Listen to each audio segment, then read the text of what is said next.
Assalamualaikum warahmatullahi wabarakatuh. My name is Rehan Raka Wicaksana, and in this occasion, I will present to about applied linguistic project 2, which we have to answer the question based on the problem.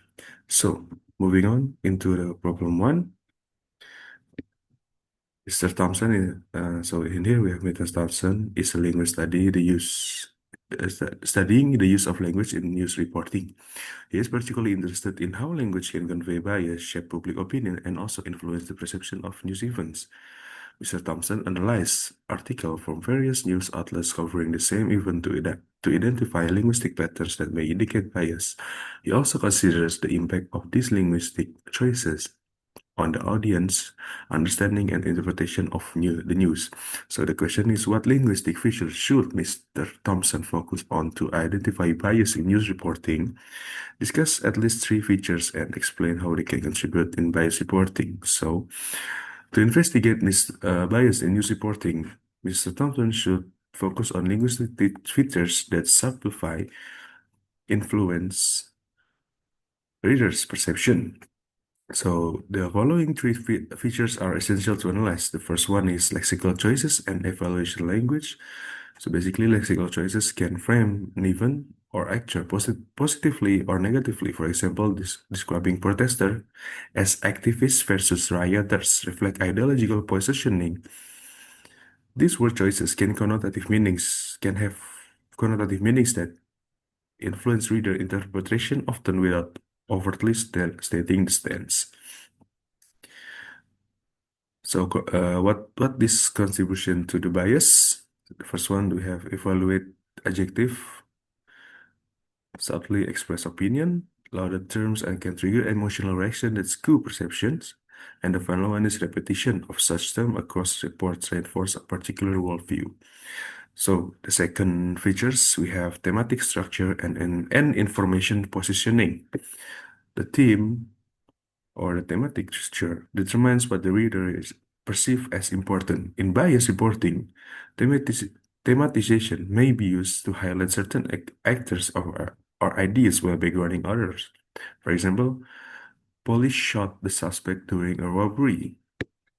In the sentence, we focus on the police action, and the second example is the suspect was shot during a robbery by the police. So in this sentence, the focus itself is on the victim. So what it contribution to bias?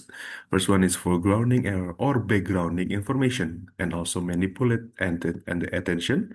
Then we have passive constructor and can observe agency, especially when powerful institutions are involved. So if we take a sample from the first one, the police shot the suspect during a robbery. So in this we have the sentence focus on the police action.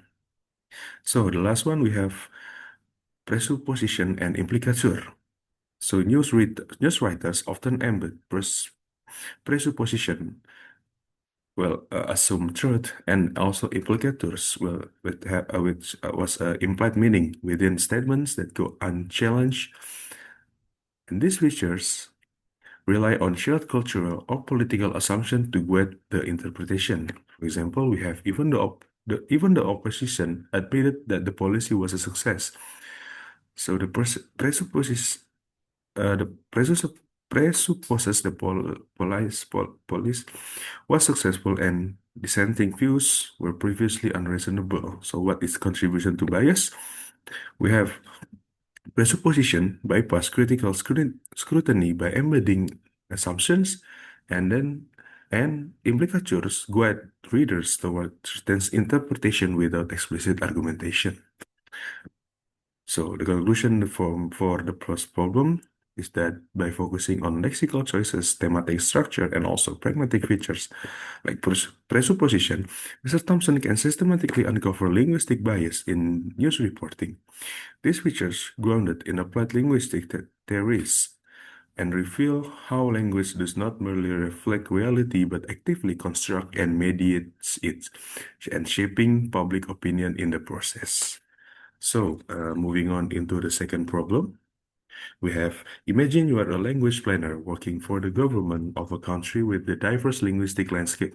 The country has several indigenous languages spoken by different ethnic groups, as well as dominant national language used for official purposes. Your task is to develop a language policy that promotes linguistic diversity while ensuring effectiveness, communication, and national unity. So the question was, how can the government promote the use and preservation of indigenous languages through education? So, in multilingual societies, education plays a crucial role in shaping language use, status, and also intergenerational transmission.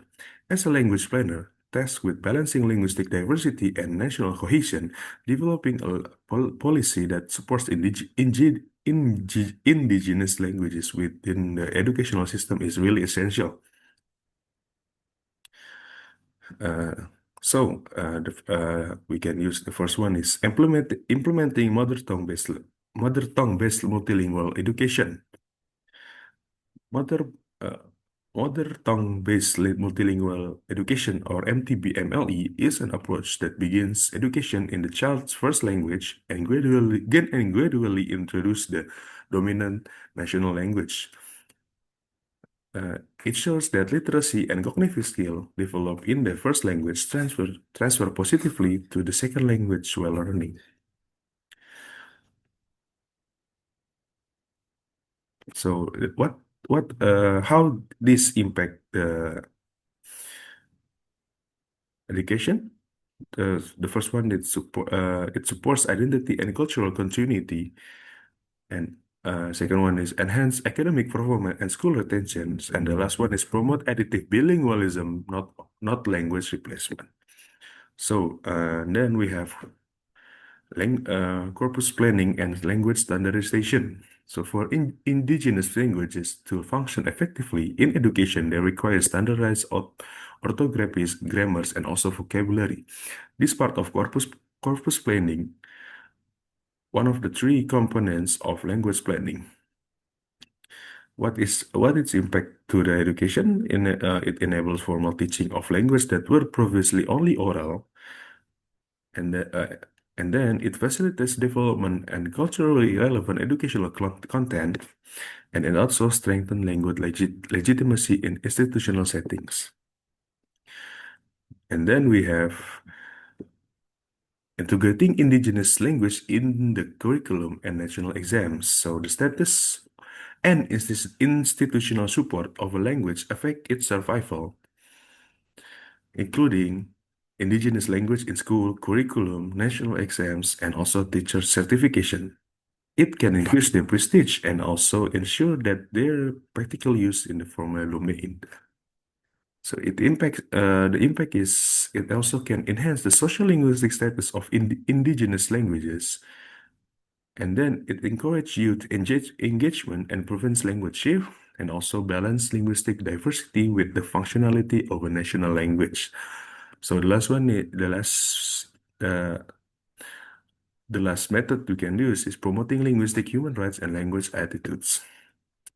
Basically, promoting indigenous language is also a matter of linguistic justice, which education should respect every child's right to learn their mother tongue and to access their culture and heritage.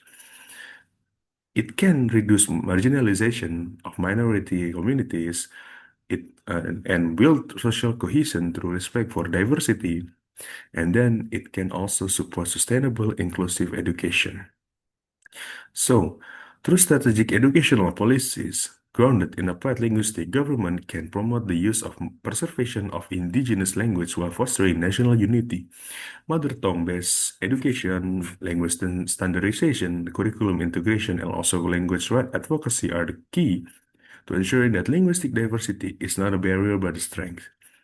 A balanced and inclusive language policy not only preserves heritage language but also empowers future generations to be bilingual or even multilingual citizens, which can capable of participating fully in both local and also national spheres. So, I think that is enough for me. Thanks for your attention and wassalamualaikum warahmatullahi wabarakatuh.